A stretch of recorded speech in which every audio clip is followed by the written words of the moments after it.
What do you hear in that comment from Joe Burrow? Well, I hear that at some level he is influenced by Carson Palmer. And how could you not be? The threads are right in front of us. Carson Palmer says the Bengals aren't committed to winning a Super Bowl. He quit on the Bengals. He, quote-unquote, retired until the opportunity came to trade him to the Raiders after Jason Campbell broke a collarbone back in 2011. It all worked out just perfectly, and the Bengals got a good return. But he was done. He was not going to play anymore because he was frustrated with the Bengals' lack of effort to try to win a Super Bowl.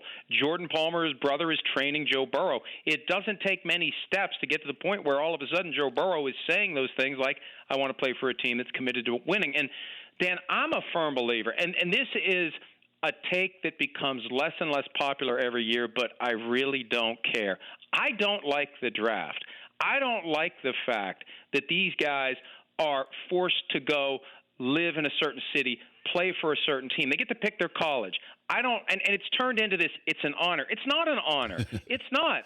You don't get to pick where you start your NFL career. And for some of these quarterbacks, I think that getting picked by a bad organization keeps you from ever becoming the guy you could have been. I say all the time, in 1999, if Donovan McNabb had been picked by the Bengals and Achilles Smith had been picked by the Eagles, how different would those two careers have gone? We don't know. But I think it's a factor. And I think that especially when you are a guy like Joe Burrow and you are at the top of the stack, I like it when the guy takes a stand and says, I don't want to play for the team that has the first pick, like Eli Manning did, like John Elway did. I think it needs to happen more often. And you had some quotes in your column on ProFootballTalk.com where, we heard from his dad, Jimmy Burrow, Joe's dad. So he texts somebody at Fox 19 in Cincinnati. Not sure where that information is coming from, Jimmy Burrow said. We're all excited that Joe has put himself in a position to be considered as a possible high draft choice. All right, well, that doesn't say anything about the Bengals. Here's the problem. And this is, I think, driven by the way that fans react to players who buck the system, right?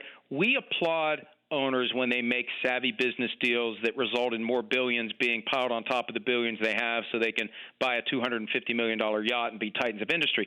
When players try to make business decisions, fans get mad.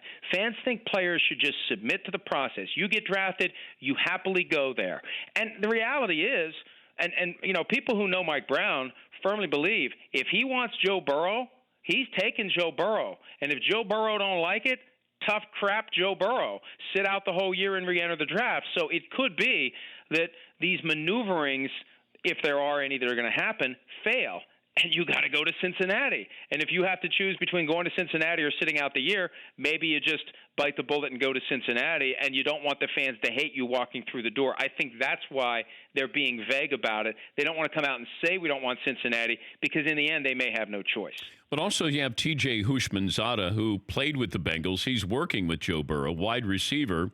And he said, hey, we're not disparaging the Bengals, but then he did say that they should strongly consider any gigantic trade offer they might get.